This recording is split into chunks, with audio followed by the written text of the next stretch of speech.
spimo, ampak se bomo pogovarjali o naših prav posebnih pravicah.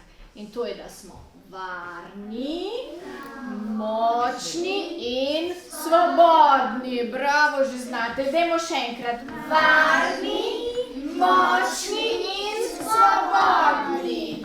Kakšen je pa tvoj obraz? Kakšen je?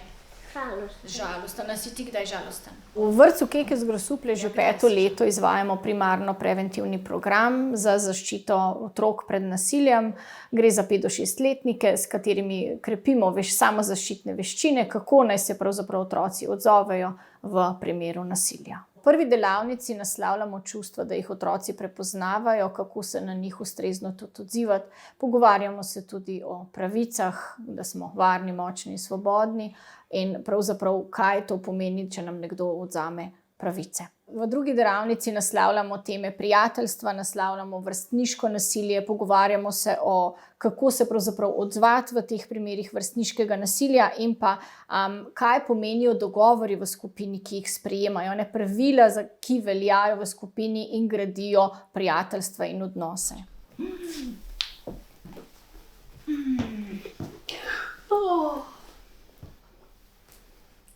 Kaj delaš, Bela?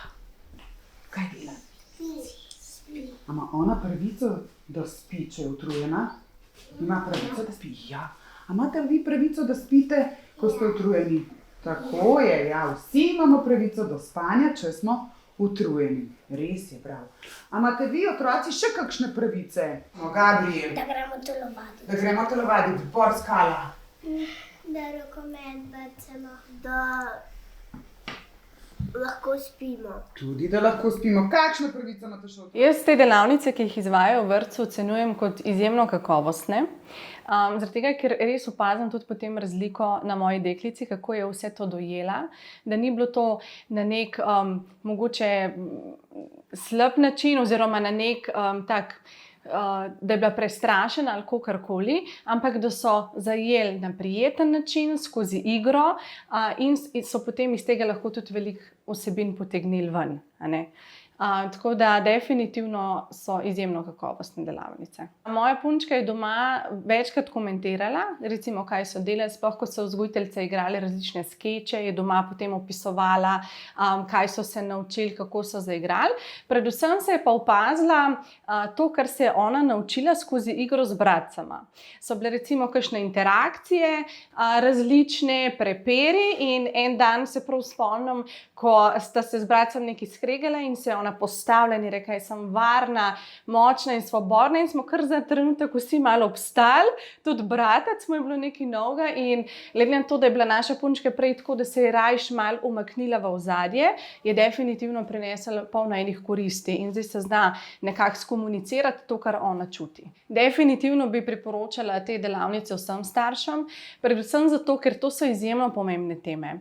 In starši včasih si želimo to komunicirati, se želimo to naučiti otroke, ampak ne vemo, kdaj je pravi čas, ne vemo, kakšen je pravi način, da se otrokom poda to znanje, tako da to, da je to delavnica, da je to strokovno vodeno, je izjemno priporočljivo, tako da jaz definitivno podpiram. Zdaj se bomo pretvarjali, da je Špela lačna in da želi jesti. A v redu? Kaj naredimo, kaj konec pretvarjanja? Zaploskamo. Ja, res je. Lačna sem. Imam. Moja hruška. 5 do 6 let stari otroci v bistvu odkrivajo svojo identiteto, oblikujejo svojo osebnost. Pogosti so tudi medvrstniški konflikti in vzgojiteljice imamo pogosto težavo, kako pristopati sploh v situacijah, ko se nekaj dogaja, morda doma, morda so otroci kaj videli. In tukaj nam v bistvu neon delavnice pridejo zelo prav, ker nam omogočijo, da se z otroki pogovarjamo o temah, ki so težje, da na tak igran način v bistvu pristopamo do njih in damo predvsem za medvrstniško nasilje dejansko tudi oprijemljive vzorce dejanj, vedenj, ki jih lahko uporabijo pri igri, da jim je lažje, da se postavijo zase, se naučijo besedo stop, ne, to mi ni všeč. Oblikujejo lahko pravila, ki jih oziroma dogovore, ki jih na to v skupini upoštevajo.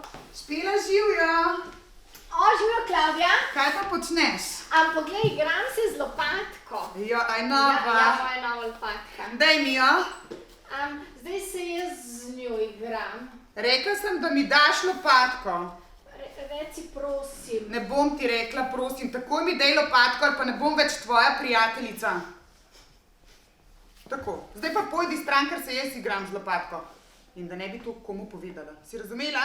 V našem vrtcu smo začeli z izvajanjem programa KEP v letu 2015. Kasneje se je ta program razširil v program NEON in začeli smo sprva z 2 izvajalkama, kasneje pa kar z 11 strokovnimi delavkami, ki danes izvajajo ta program. To pomeni, da lahko omogočamo izvajanje delavnic v okviru programa NEON v vseh oddelkih 5 do 6 letnih otrok. Strokovne delavke, ki izvajajo program, pa seveda to redno tudi reflektirajo skupaj s kolegicami na ISA inštitutu in pa seveda se tudi dodatno usposabljajo. Kaj bi pa ona lahko storila drugič, če bi jaz spet poskušala ne vzeti lopatko, pa da bi ostala varna, močna in svobodna? Kaj lahko ona stori? Kaj mi lahko reče? Stop, to mi ni všeč. Koga pa lahko prosi za pomoč, da bi ji pomagal reči ne? Koga? Zdaj se bomo pa zopet pretvarjali. Tokrat pa bom jaz ohranila pravice, da sem varna, močna in svobodna. Tako je, ja? Zdi se nam pomembno, da ta program teče tudi kasneje, ko se delavnice zaključijo v oddelkih, vzgojiteljice z določenimi nalogami in pa aktivnostmi program izvajajo celoletno. To pomeni, je tudi trajnostno in gre skozi vse generacije. Ob uvajanju programa smo vključili tudi ostale strokovne delavke, jih s tem seznanjali in seveda seznanjali tudi starše. Tako je program postajal del vizije vzgojno-varstvenega zavoda Kekec in pa del letnega delovnega načrta. Tako smo opolnomočili otroke, da postajajo varni, močni in svobodni. Imam tak varovalni krik, ki ga lahko uporabiš, kadar si v nevarnosti. Kakšen pa je ta krik, Joj, Julija? ta krik je zelo glasen, ja, in pomeni, da si v nevarnosti. Wow. Kakšen pa je ta krik? A me ga lahko naučiš, prosim? Seveda te lahko naučim. Otroci, tudi vas naučimo krik. Ja, super. Ja, vstanemo. Kakšen je ta krik? Glasen in pomeni, da smo v nevarnosti. Zdaj bomo naredili pest. Na trebuh z drugo roko stisneš tole pest. In ko bomo zakričali, bo ta krik prišel iz trebuha ven in bo zelo, zelo glasen. A prav? Na 3, 4 zakričimo. 3, 4.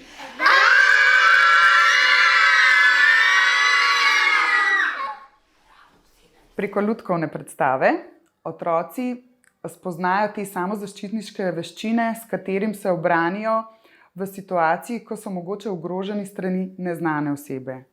In pomembno je, da jim tudi povemo, da o tem morajo povedati odrasli osebi, ki ji zaupajo. In četrta delavnica pa je delavnica, ki je malo bolj občutljive teme. Pogovarjamo se o našem telesu, o intimnih delih telesa, o varni skrivnosti in o skrivnostih, ki niso tako varne za otroke. Pogovarjamo se tudi o dotikih, ki so prijetni in o dotikih, ki niso prijetni, in to razliko otroci morajo spoznati. Zato je pomembno, da otroci ločijo med tem dvema in ko se počutijo ogrožene, da povejo to odrasli osebi. Pri nas v vrtcu so s programom NEON seznanjeni tako strokovni kader, kot pa tudi tehnični kader, kajti tudi kuharica je lahko tista odrasla oseba, kateri bo otrok zaupal nekaj, kar ga teži. Kaj naredimo, ko je konec pretvarjanja?